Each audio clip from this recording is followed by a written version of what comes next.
د ولسمشر غني تازه خبرې ځوانانو ته یې څه وویل او څه یې ترې وغوښتل.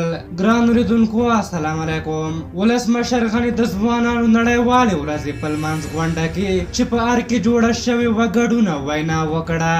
ولسمشر غني په خپلو خبرو کې د سولې پروسې ته په اشارې سره ویلي موږ معاملې او باج ورکولو ته نه یو حاضر. که نړۍ پر موږ معامله وکړه هغوی ته د رد ځواب ورکوو.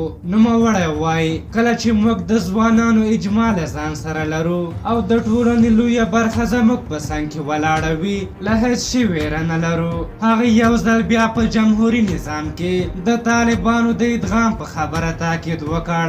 جمهور رئیس وویل موږ باید د طالبانو د مدغم کولو قوت ولرو او دا کار د دولت جوړولو له طرحې او د هغې له استحکام پرته ممکن نه دی.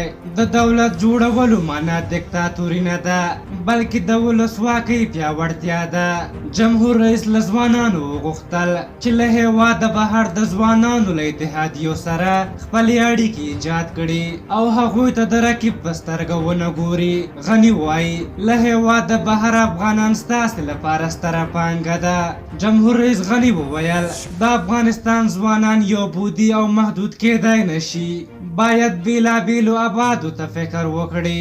باید خپل راتلونکي 50 کلونه مدیریت کړي. په دې پوه شي چې کومې پوهې ته اړتیا لري. له دنیا سیمې او اسلامي نړۍ څه فکر لري او څنګه تحول مدیریت کړي. جمهور رئیس د دې په بیانولو سره چې د اسیا براعظم د نړۍ په تر ټولو مهم قطب د بدلیدو په حال کې دی وویل د افغانستان تر ټولو مهمه پانګه د هغه موقعیت دی.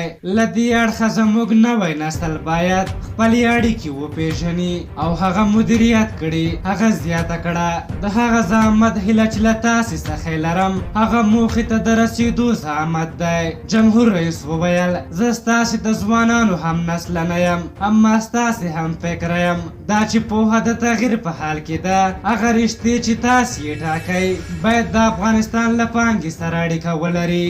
موږ باید د مشارکت طریقه د خپلې سوداګرۍ جز وګرځوو او حساب ورکول ومنو.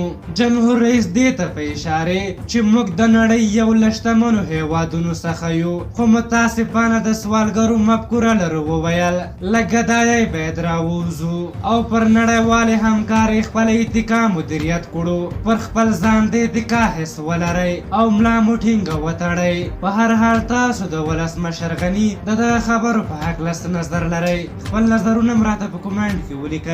که زموږ ویډیو مو خوښه شوې وي ضروري لایک کړئ. تر بلې ویډیو مې په لیا بخښونکي خدای سپارم. د الله په امان.